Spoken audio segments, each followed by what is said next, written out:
Okay, in this video, I'm gonna walk you guys through how to determine if an underperforming employee is our fault or is it actually their fault. When most individuals or most owners have an underperforming employee, the first thing we like to default to is that they're probably just not a good culture fit. Maybe they're not productive, or they're having some core value issues. They're showing up a certain way in your clinic and you're like, listen, I just don't have the time to train this individual. So it's just like, we need to fire them and we need to go ahead and hire somebody else to replace them. Now, every single owner knows that when you have to fire somebody and you gotta go and rehire, it costs a lot of time, energy, and money. So what I'm gonna do today is I'm gonna show you guys two of the easiest ways to identify if this is an us issue or if the employee is someone that's probably just not going to work out and we have to move them along. Okay, so the first thing that I like to do is that every single time that I have a staff issue, I like to ask a simple question. Did I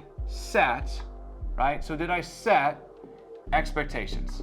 And I think that that's really, really important to ask yourself, is did I actually tell that employee what good looks like? Now, some of your eyes are wondering right now, and sometimes you hear this thing like, you gotta hold them, you gotta do this or you gotta do that, and you gotta set expectations. It's like, well, what does expectations actually mean, right? Did I actually tell them what does good look like inside of our practice, okay? So setting expectations. Now, all expectations they're four things. Number one, does the employee actually know what our company's vision is? Now, if you guys haven't checked out our video where we break down these things here, make sure you go check out our vision video because it's really, really important, especially when it comes to attracting A players. Now, in this video, I want to make sure that you guys understand that we gotta set expectations, and in order to do so, we have to make sure they understand the vision of the company. And remember, all vision is just the destination. Where are we trying to get to? Now, the other thing that we need to understand is what is the mission behind this, right?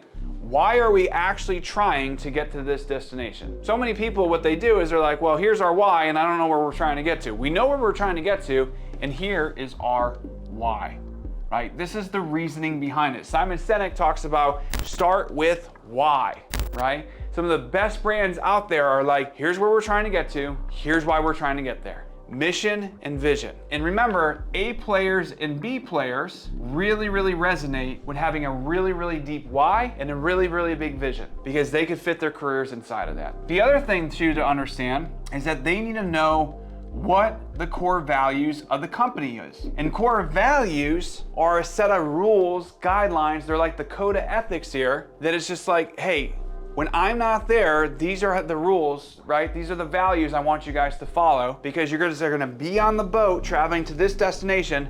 This is how you behave, right? This is your behavioral traits, right? This is how I need you to professionally behave and how you're gonna represent the company, how you're gonna interact with patients, how you're gonna interact with team members, and how we're gonna interact with referral sources and people out in the community, right? What are the core values, those expectations? Number four is what are the goals? What are the goals? And the goals could simply be broken down into the company goals, company, department, and role. And your role, if we're gonna break that down even further, is just your job description and employee handbook. So if we're looking at the expectations here, you gotta ask yourself this question. Did I set expectations? Do they know what our mission is? Do they know what our vision is?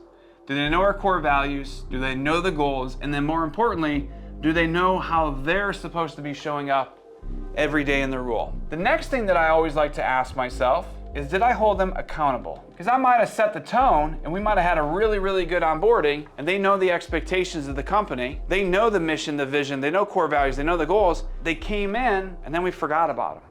Happens all the time, right? They came in, they kind of started, they're like, oh, they're doing pretty good. And then all of a sudden we forget about them, right? We don't train them anymore. There's no mentorship. And that's why when we're looking at expectations, all accountability is, because that's another one of those arbitrary words, like how do we hold people accountable? All we have to do is set expectations. We have to measure and provide data, right? So that's why KPIs and stuff is, people are like, oh, metrics, data, stuff like that. It's like, well, get over it, right? So it's like, how are you supposed to set expectations and know if they're on or off track if you're not tracking the data, right? We need measurement. And then lastly, once we know what good looks like, I could let them know if they're above or below where they should be. I'm going to be able to provide feedback, okay? And that is what accountability is. All it is expectations plus measurement.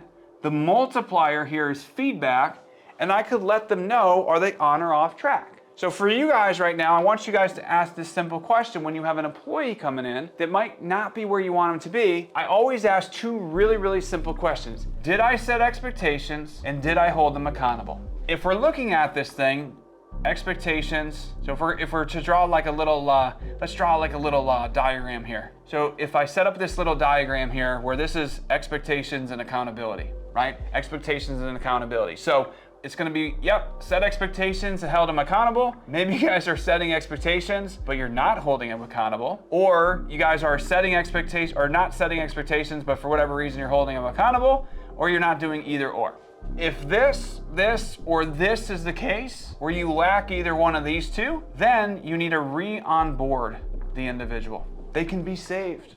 They can be saved because this is not a them issue. This is a us issue. This is an us issue. As owners, we fail to set expectations, or we fail to hold them accountable, or we're trying to hold them accountable, which is even worse, and they don't even know what good looks like. They're like, hey, you need to do better. Well, how much better? Just better.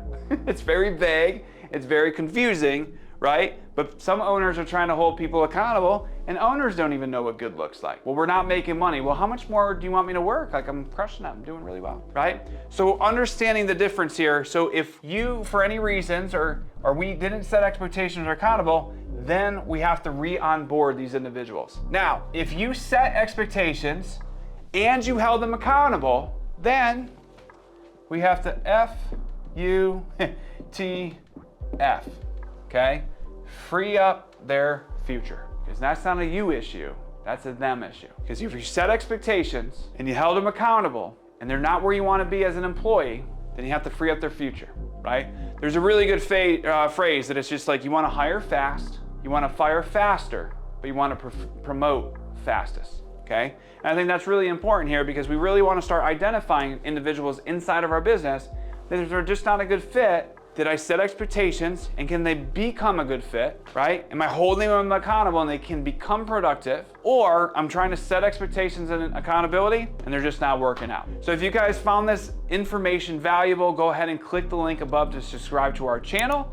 And then if you guys want to learn more about how you can start implementing some of this stuff into your practice, to start building your culture, setting expectations and hold your staff accountable, right? Go ahead and schedule the link inside of the description section.